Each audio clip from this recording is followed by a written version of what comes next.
दोस्तों, आज की कहानी हमें अच्छा इंसान बनने में मदद करेगी। एक चोर का बेटा था और वह चोर अपने बेटे को एक ही बात बताता था कि किसी सन्यासी से कभी मत मिलना, कभी उसकी बात मत सुनना, वहाँ से भाग जाना।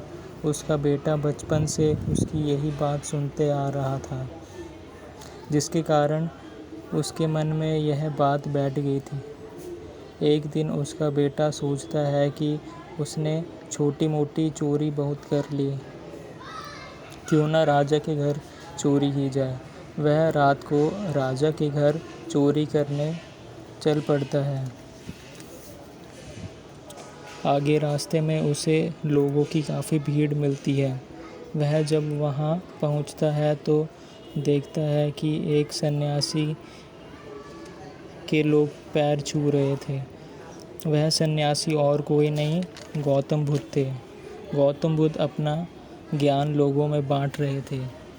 तभी उस चोर को अपने पिता की बात याद आई और वह वहाँ से जाने के लिए उठता है, तो सन्यासी के तेज से वह फिर से वहाँ बैठ जाता है और उनकी बातें सुनने लगता है।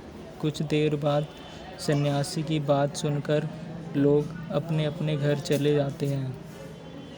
वह चोर भी चोरी करने के लिए राजा के घर चला जाता है, पर अब भी उसके मन में सन्यासी की बातें चल रही थी। वह राजा के घर पीछे से ना जाकर सामने के रास्ते से जाता है। दरबारी उसे रोककर कहता है, रुको, तुम कहाँ जा रहे हो? चोर कहता है, मैं एक चोर हूँ और चोरी के इरादे से आया हूँ।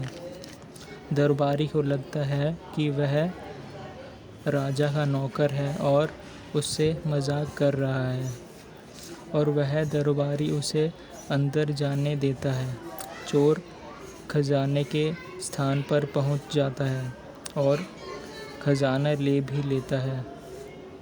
खजाना लेते ही उसे ज़ोरों की भूख लगती है और प्यास भी लगती है। वह रसोई में देखता है, पर वहाँ कोई नहीं होता। चोर रसोई में जाकर खाना खा लेता है और सारा खजाना रसोई में ही छोड़ देता है। एक दरबारी चोर को खजाना रसोई में रखते हुए देख लेता है और दरबारी उस चोर को पकड़ कर राजा के पास ले जाता है। राजा उस चोर से पूछता है कि तुमने जब चोरी कर ही ली थी तो चोरी का सामान तुमने रसोई में क्यों रखा?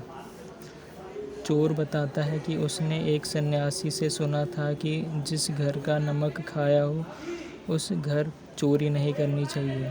तो दोस्तों, आज की ये कहानी यही ख़त्म होती है। थैंक्स।